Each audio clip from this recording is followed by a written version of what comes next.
पढ्नु भनेपछि अल्छी के भएको बुद्धि नै छैन मलाई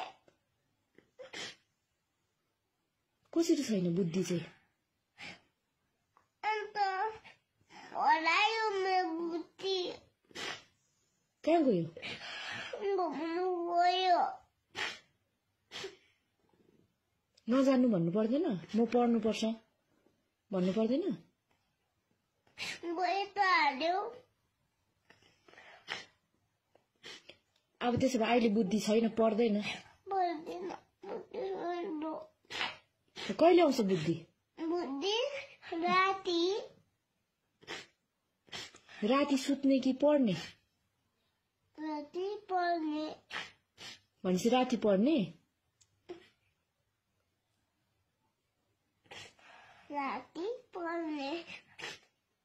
कहाँ गएको छ बुद्धि चाहिँ घुम्नु सैलुङतिर हँ सैलुङतिर किन जानु दिएको अन्त म पढ्नु पर्छ यहीँ बस्नु भन्नु पर्दैन अन्त गयो त हाल्नु भनेर भन्यौ तिमीले भनेनै